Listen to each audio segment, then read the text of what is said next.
Philippe, le jour se lève chez vous, il est 6 heures du matin. C'est presque un miracle si le bilan n'est pas plus lourd. Et en grande partie, c'est parce que l'épicentre est situé à 25 km au large des côtes est de Taïwan, alors que les grandes villes comme Taipei, ici, sont toutes situées sur la côte ouest, donc à plus de 250 km de Hualien, l'épicentre. Et aussi parce que Taïwan semble avoir tiré des leçons du grand séisme de 1999, révision des mesures d'urgence et aussi révision du code bâtiment, donc des constructions beaucoup plus solides. Voici un résumé des 24 dernières heures vécues à Taïwan. Les images d'une présentatrice qui perd l'équilibre en direct et de projecteurs secoués par le tremblement de terre ont fait le tour du monde.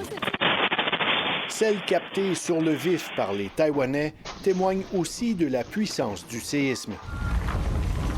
Une secousse si violente qu'elle a déclenché des alertes au tsunami du Japon aux Philippines. Cette résidente de Nouveau-Taipei se désole que des maisons vieilles de 50 ou 60 ans se soient effondrées dans le voisinage. Nous sommes chanceux qu'il n'y ait eu que des dommages matériels, affirme celle-ci. Édifices effondrés, glissements de terrain, autoroutes sectionnées, les dégâts les plus importants ont été rapportés dans la petite ville touristique de Hualien, sur la côte est, située à seulement 25 km de l'épicentre du séisme sous-marin. C'est là que se concentrent les efforts de recherche de victimes prisonnières de décombres ou prises sur des routes ou sentiers affaissés. Aucun effort n'est ménagé pour secourir des randonneurs, dont 2 Canadiens, ou même des travailleurs hôteliers prisonniers d'une grotte affaissée. C'est notre priorité, affirme le vice-président élu qui s'est déplacé sur la côte est taïwanaise. Il espère que les secouristes pourront rétablir jeudi la circulation vers Hualien, qui se retrouve pour le moment isolée du reste de l'île. Le séisme a déclenché une vague de sympathie pour Taïwan, du Japon au Canada. Je veux prendre un moment pour dire que nos pensées sont avec les gens affectés par le tremblement de terre qui a frappé Taïwan.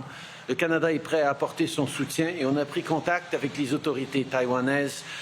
On s'engage aussi à faire en sorte que les Canadiens touchés aient le soutien nécessaire. Presque par miracle, le nombre de victimes et l'étendue des dommages demeurent relativement faibles pour un séisme d'une magnitude de plus de 7,2.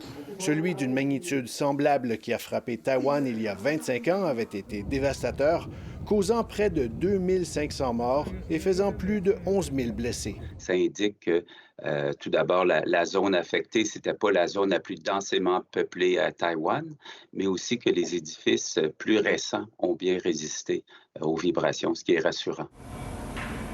Cette résistance continuera d'être mise à l'épreuve au cours des prochains jours. Déjà, plus d'une centaine de répliques ont été enregistrées.